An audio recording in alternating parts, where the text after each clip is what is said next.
Siap, siap, siap. Kita bisa mulai. Bismillahirrahmanirrahim. Assalamualaikum warahmatullahi wabarakatuh. Waalaikumsalam. Waalaikumsalam warahmatullahi wabarakatuh. Innal hamdalillah nahmaduhu wa nasta'inuhu wa nastaghfiruh wa na'udzu billahi min syururi anfusina wa min sayyiati a'malina. May yahdihillahu fala mudilla lahu wa may yudlilhu fala hadiyalah. Asyhadu an la ilaha illallah wahdahu la syarika lahu wa asyhadu anna Muhammadan abduhu wa rasuluhu la nabiyya ba'dah. Allahumma shalli wa sallim ala sayyidina Muhammadin wa ala ali sayyidina Muhammad. Wa qala Allah ta'ala fi kitabihil karim a'udzu billahi minasyaitonir rajim. Bismillahirrahmanirrahim. Idza zulzilatil ardu zilzalaha wa akhrajatil ardu asqalaha wa qala al insanu ma laha yawma idzin tuhadditsu akhbaraha bi anna rabbaka awhalaha yawma idzi yasdurun nasu ashtatan liyuraw a'malahum wa man ya'mal mithqala dzarratin khairan yarah wa man ya'mal mithqala dzarratin syarran yarah. Shadaqallahul azim wa shadaqa rasuluhun nabiyyul habibul karim wa nahnu ala dzalika minasyahidin wasyakirin walhamdulillahi rabbil alamin.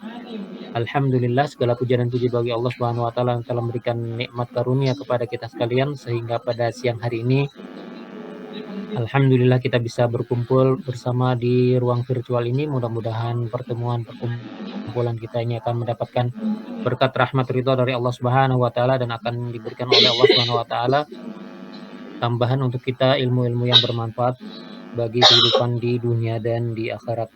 Salawat serta salam semoga selalu tercurah limpahkan kepada Nabi besar Muhammad sallallahu alaihi wasallam, kepada para keluarga, para sahabat dan para pengikutnya yang setia mengikuti jejak langkah beliau di dalam ajarannya hingga akhir zaman.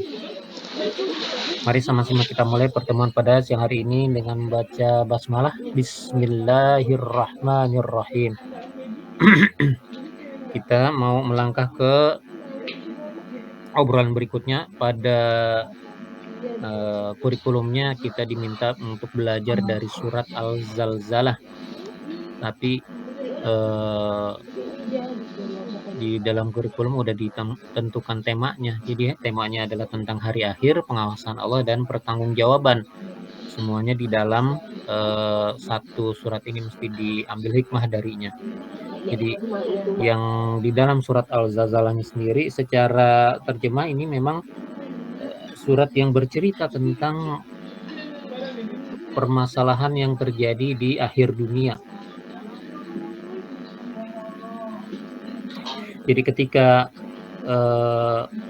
Allah menceritakan di dalam surat ini ada goncangan-goncangan yang terjadi di dunia ini dengan goncangan yang teramat sangat dahsyatnya yang belum pernah kita bayangkan sebelumnya. Kemudian bumi ini akan mengeluarkan semua apa yang dikandungnya. Ini apa pembahasannya di dalam Al-Quran seperti ini, nanti insya Allah akan coba kita bandingkan dengan skenario yang ada di dunia ini sekarang, pengetahuannya ada sekarang yang sudah dihitung secara ilmiah, diperkirakan secara ilmiah, bahkan sudah ada simulasi di dalam komputer. Jadi maaf baru. Assalamualaikum warahmatullahi wabarakatuh. Jadi ketika Allah memfirmankan bahwa dunia ini nanti akan mengalami goncangan-goncangan, itu yang biasa kita sebut sebagai hari akhir. Hari di mana tidak akan ada lagi hari sesudahnya, yaitu hari yang sebagaimana kita kenal. Maka matahari tidak akan lagi terbit besoknya. Entah itu dari barat, entah itu dari timur, matahari tidak akan terbit lagi karena ini sudah hari terakhir. Kepercayaan pada hari akhir ini adalah termasuk ke dalam rukun iman. Jadi satu kesatuan. Ketika kita memiliki kepercayaan terhadap konsep hari kiamat, maka hari akhir ini adalah termasuk satu bagian dari kesatuan hari kiamat itu. Nanti ada urutan-urutannya, ada kejadian-kejadian berikutnya sesudah dunia ini berakhir, manusia makhluk semuanya binasa kecuali yang telah ditentukan Allah Subhanahu wa taala, masuk dalam alam barzakh.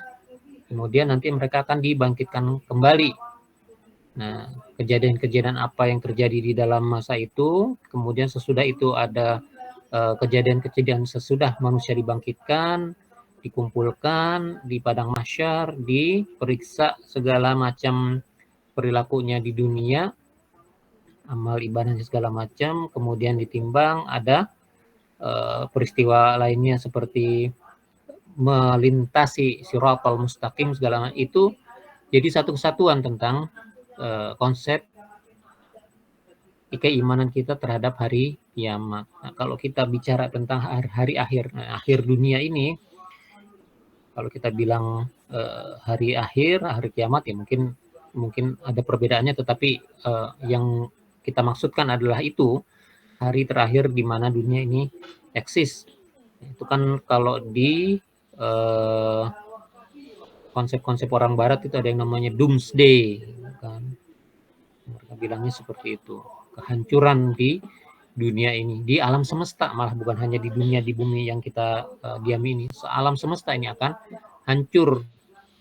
Maka di dalam penggambaran surat Al-Zalzalah digambarkan bahwa betapa bumi ini akan digoncang dengan segoncang-goncang, goncangan yang teramat sangat dahsyat. Kemudian bumi ini akan mengeluarkan apa yang ada di dalam perutnya, semuanya akan dikeluarkan. Itu. Kalau kita tilik di dalam konsep-konsep yang sudah dihitung secara ilmiah, dihitung ya, bukannya dibayangkan, tapi dihitung. Itu ini ada berbagai macam skenario tentang akhir dunia, tentang akhir, bukan hanya akhir dunia dalam pengertian fisik, tapi juga menurut perhitungan fisika ini berakhirnya waktu. Itu waktu kan ada hitungannya kalau di dalam fisika itu kan, astrofisika yang si Stephen Hawking bilang itu waktu ada sejarahnya, tetapi nanti akan ada akhirnya. Makanya dia menulis The Brief History of Time. Itu. Nah, di dalamnya itu ada teori yang namanya teori Big Bang itu. Jadi teori Big Bang itu dia menceritakan bagaimana alam semesta ini terbentuk untuk pertama kalinya dengan adanya ledakan yang teramat besar, dentuman yang teramat besar, yang berawal dari satu masa yang titiknya itu teramat kecil, lebih kecil dari kepala jarum, akan tetapi kemudian dengan dentuman besar itu bisa berkembang menjadi alam semesta yang kita diami sekarang ini. Ini suatu keluar biasaan yang kalau orang membaca itu, meyakini itu karena saintifiknya, karena perhitungan ilmiahnya yang bisa dibuktikan, sudah baca itu dan kemudian tidak beriman kepada Allah Subhanahu wa taala, benar-benar luar biasa itu. Benar-benar kerugian yang luar biasa, karena kan memang sesungguhnya hidayah keimanan itu kan datangnya dari Allah. Nah, tapi biasanya kan kalau orang sudah dikasih bukti nih, harusnya oh iya udah dikasih bukti mau ngapain lagi, dia nggak bisa berkilah lagi, nggak ada helah lagi, nggak ada alasan lagi, nggak ada argumen lagi, ya udah buktinya seperti itu gitu. Ini kalau diikutin tentang skenario ilmiah itu kan awal terbentuknya dunia, alam semesta ini kan terbentuknya pakai teori itu. Nah, kalau itu teori diikutin, nah, menurut yang bikin teori, nanti akan ada akhirnya. Kenapa? Yang namanya dentuman besar itu kan ada energi yang luar biasa, gitu. Dan energinya itu sampai sekarang itu belum habis. Makanya alam raya sampai sekarang ini masih berkembang. Yang dikasih contohnya itu adalah kalau kita mengamati susunan bintang-bintang, ada satu lokasi bintang yang kita amati di satu waktu tertentu, tahun ini misalnya, pada malam ini misalnya. Nah, ini nanti tahun depan kalau diamati lagi, dia sudah tidak ada di lokasi yang sama yang sudah kita amati pada setahun sebelumnya, dia sudah akan berpindah.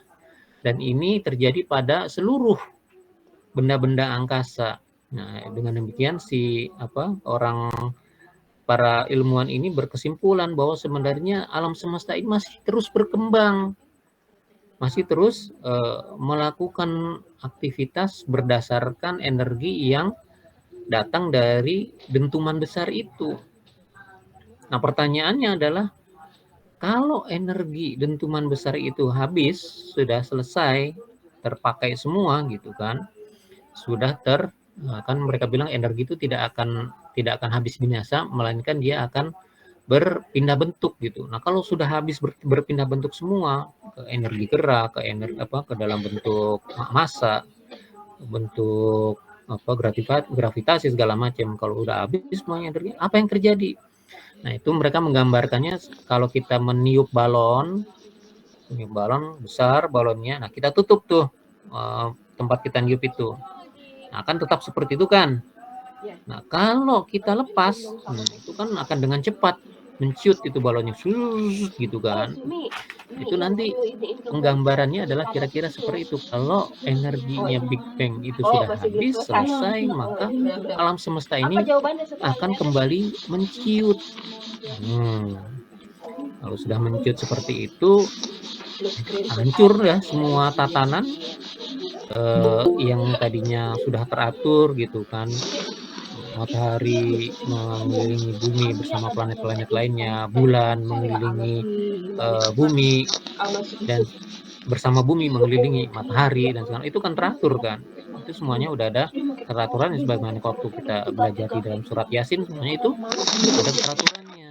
Manazilnya itu udah ada, manzilahnya, garis edarnya itu masing-masing udah ada. Akan tetapi begitu energi dari Big Bang tadi selesai, habis, menciut semuanya, itu akan terjadi tuh kekacauan yang tadinya teratur menjadi tidak teratur. Nah, itu semuanya akan berantakan.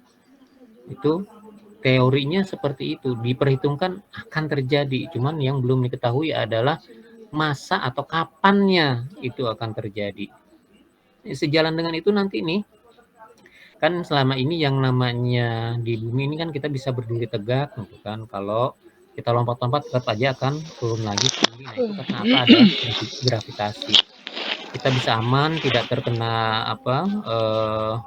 pancaran radiasi sinar matahari karena kita dikelilingi oleh atmosfer. Atmosfernya itu bisa bertahan ya karena ada gravitasi juga. Dan segala macamnya. Gunung-gunung bisa tegak di tempatnya karena ada gravitasinya segala macam. Itu berawal dari gravitasi. Nah, ketika energi dari Big Bang itu selesai, salah satu yang akan hilang adalah gravitasi. Tidak ada yang bisa menggerakkan bumi. Demikian juga gravitasi di matahari, tidak ada yang bisa menahan tuh. Makanya akan terjadi di alam semesta itu kekacauan segala macam. Bertumbuk-tumbukan itu benda-benda angkasa. Yang di dalam bumi ini karena gravitasinya sudah hilang, lepas itu atmosfer, masuk itu radiasi sinar matahari secara langsung. Kalau sinar matahari masuk secara langsung tanpa dipantulkan, tanpa dibiaskan oleh atmosfer, yang terjadi apa? Permukaan bumi ini akan mendidih.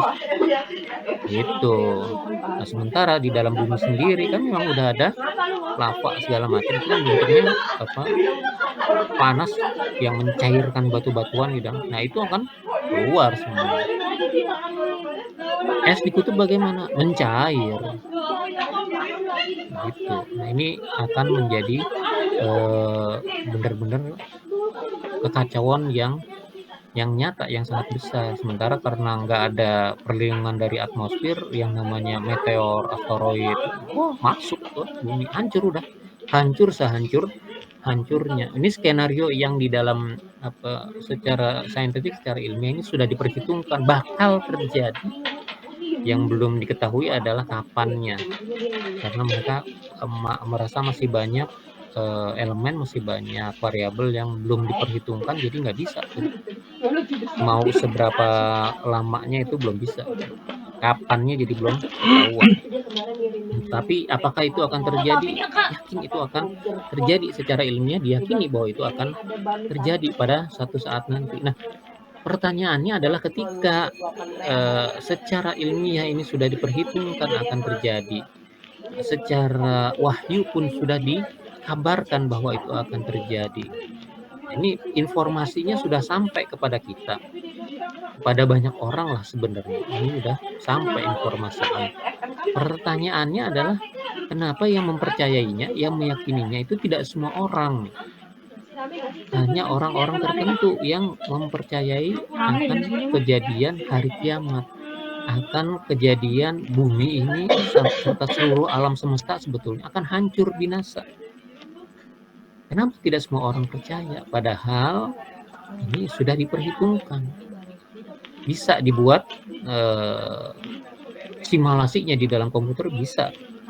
Tidak semua orang tapi mempercayai itu, tidak semua orang meyakininya. Ini yang menjadi permasalahan karena ketika kita berbicara masalah iman, maka kita berbicara masalah apa yang telah diberikan Allah Subhanahu wa taala kepada masing-masing orang, individual sifatnya. Ya, kan tetapi ketika kita berbicara masalah hidayah yang individual sifatnya, Allah berikan kepada siapa saja yang dia kendaki.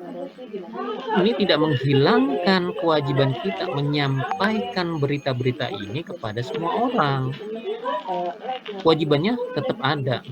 Karena apa ya? Karena memang itu adalah bagian dari tugas kita, keberadaan kita di dunia ini. Kan ketika kita diberitakan oleh Allah Subhanahu wa taala, wa ma khalaqtul jinna wal insa illa liya'budun, tidaklah aku ciptakan jin dan manusia kecuali untuk beribadah kepadaku. Maka sisi-sisi dari ibadah itu bukan hanya ibadah secara pribadi.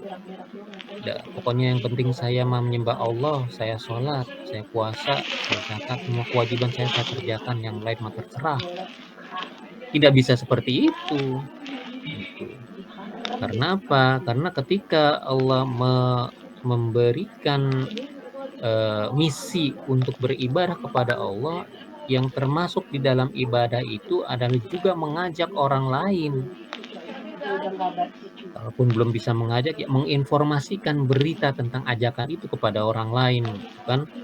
Ya itu adalah termasuk bagian dari ibadah itu sendiri. Makanya kan berulang kali beberapa waktu yang lalu kita sudah membahas gitu tentang kewajiban untuk berdakwah, kewajiban untuk menyampaikan, kewajiban untuk menginformasikan hal-hal yang memang perlu diinformasikan kepada orang lain. Bukan sekedar iklan yang apa, oh, saya punya baju nih gitu. Saya punya sepatu, saya punya mobil-mobilan gitu kan, ya ini dijual segala macam harganya. Ya itu oke, memang boleh, itu kan sesuatu yang memang kita perlukan di dalam kehidupan kita, mencari sesuatu yang halal dari rezeki yang Allah turunkan kepada kita. Tapi ada kewajiban juga buat kita untuk menyampaikan. Ini ada yang kebenaran tentang hari akhir yang mesti kita ketahui, yang mesti kita imani.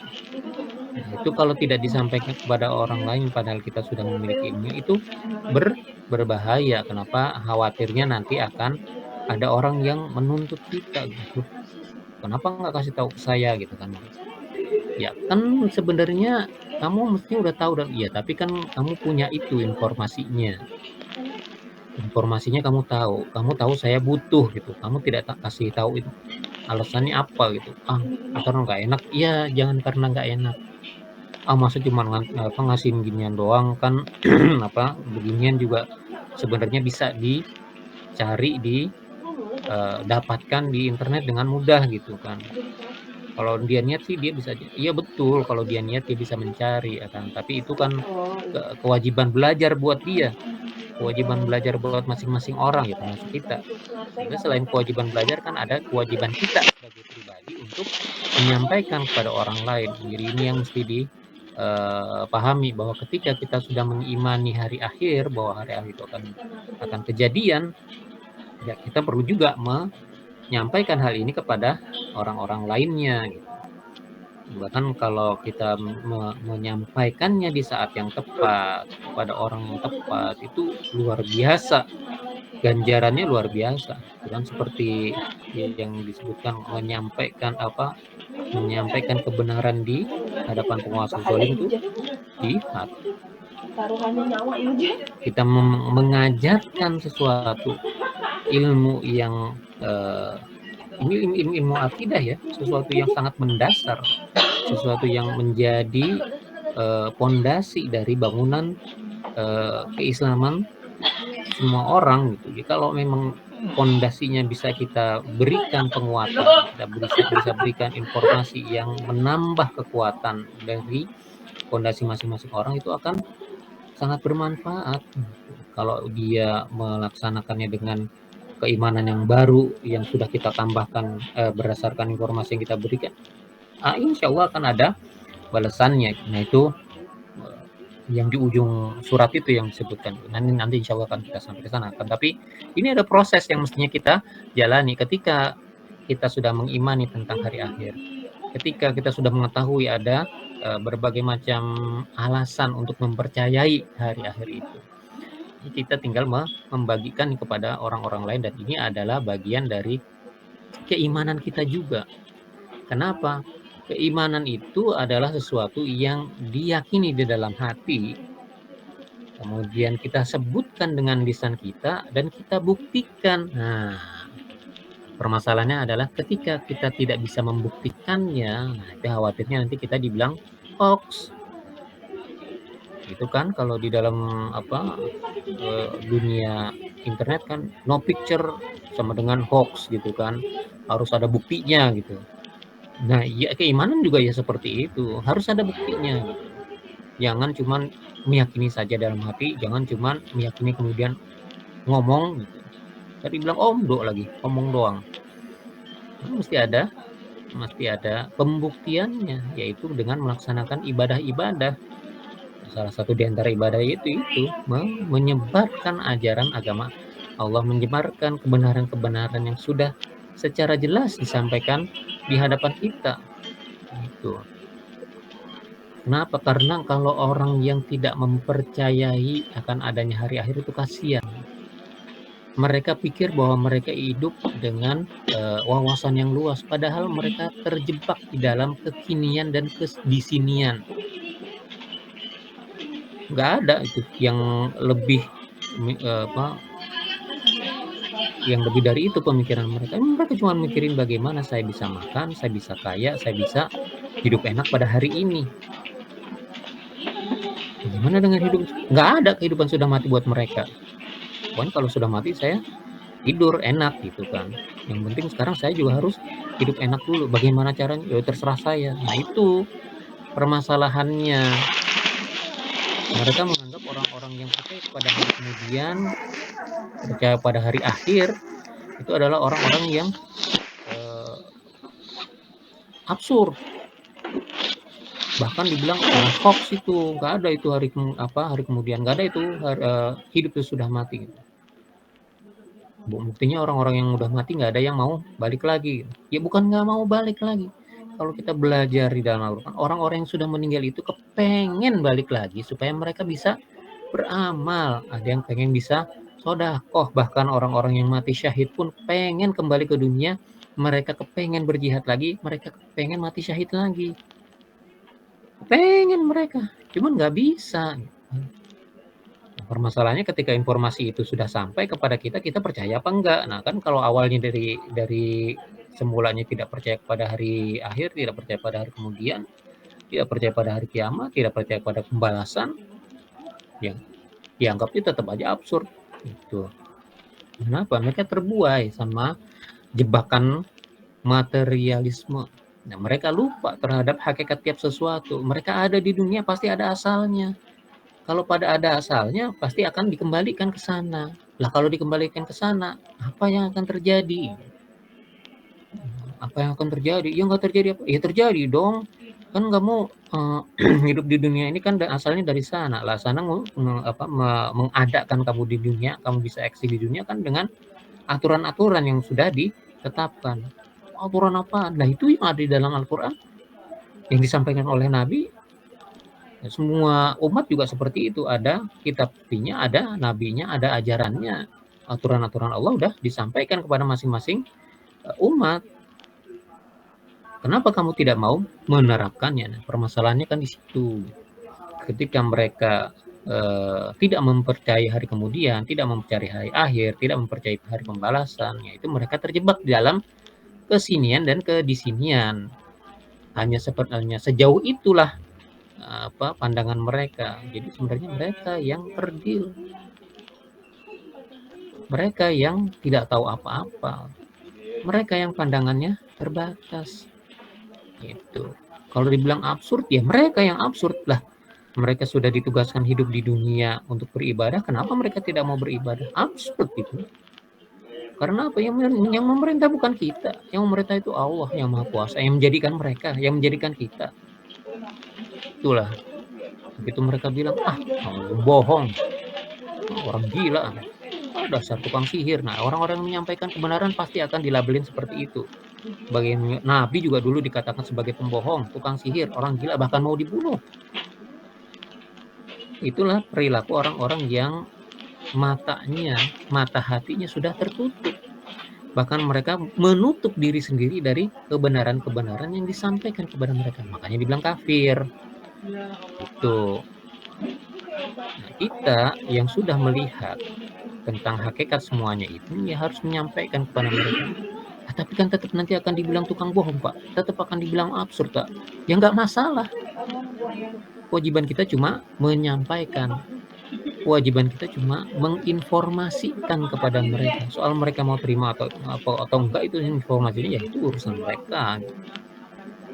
Akan tetapi begitu kita sudah memastikan bahwa kita melakukan apa yang seharusnya kita lakukan, maka kita menjamin keselamatan kita dari pertanyaan-pertanyaan yang benar-benar akan membagongkan kita nanti di akhirat. Nggak bisa mengelak kita. Begitu mulut ditanyain, kamu dulu mengatakan ini, mulut bilang enggak. Nanti yang lain yang disuruh bersaksi, tangan, kaki. Kamu bersaksinya, dia benar apa? Oh, dia dusta ya Allah. Nah, bahaya kalau yang udah seperti itu. Benar-benar akan membagongkan kita nanti. Nggak ada tempat lari. Karena inilah yang akan terjadi di hari kemudian ini. Makanya membangun keimanan terhadap hari akhir bukan terhenti kepada keimanan itu saja, tetapi akan banyak sisi-sisi yang lain, termasuk di dalamnya adalah bahwa kita melakukan kebaikan-kebaikan, melakukan amalan-amalan soleh untuk diri kita sendiri. Kemudian kita juga melakukan ibadah yang termasuk di dalamnya menyampaikan kebenaran kepada orang-orang lain di sekeliling kita. Tugas yang berat, iya. Tapi tidak ada tugas yang berat kalau kita mulai melakukannya. Kenapa? Ya nanti Allah akan menilai. Ini tugas berat, kamu udah laksanakan belum? Udah, tapi cuma sedikit ya Allah, gitu kan. Kemampuan saya cuma segini, ya nggak apa-apa. Kemampuan kita cuma share doang, kemampuan kita cuma repost doang, ya nggak apa-apa. Yang kita repost, yang kita share itu adalah yang kebenaran. Makanya mudah-mudahan itu akan bisa menyelamatkan kita gitu. Jangan sampai kita benar-benar dibilang, ini kan udah diperintahkan kepada kamu nggak melaksanakan. Saya nggak bisa. Ya nggak ada kata nggak bisa. Meskipun cuma sedikit, lakukan. Kan untuk sedekah juga dibilang seperti itu, selamatkanlah dirimu dari api neraka meskipun dengan sedekah separuh kurma, bukan sebutir, separuh. Itu udah minimalis gitu. Ya kalau kita memang senangnya yang minimalis, ya itulah, pakailah gitu.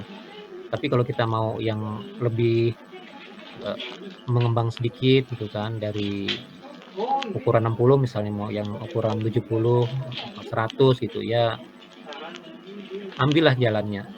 Ambillah kesempatannya, cari waktu-waktunya atau cari cara-caranya yang memang insya Allah akan Allah tunjukkan kepada kita kalau memang kita sudah meniatkan untuk melakukan itu, melakukan kebaikan-kebaikan itu.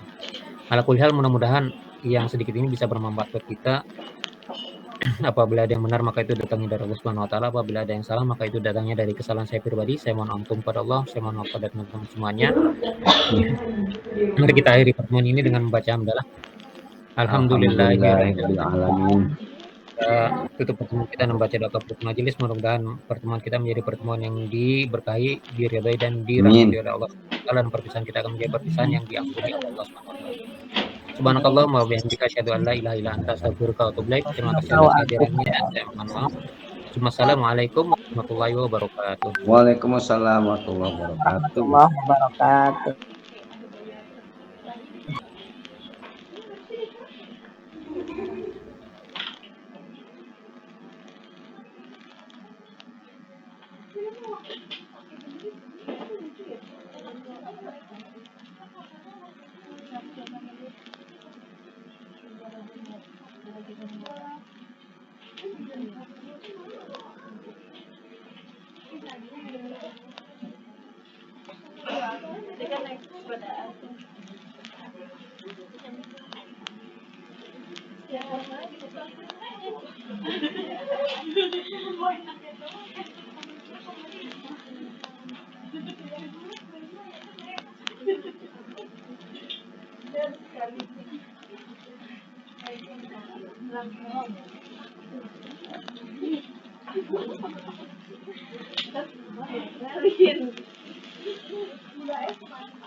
Tahu aja gue baru ngambil. Gue males kakek. Wah, udah baik kok. Lu gak itu nungguin. Oh, dia lagi ini deh, capek.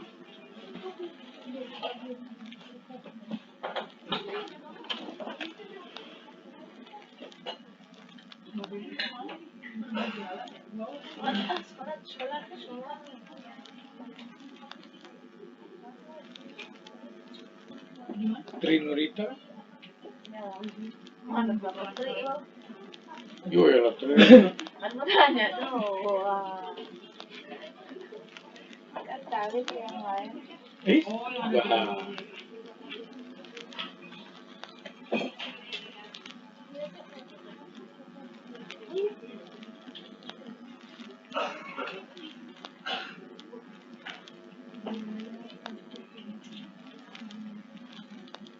Ini lo.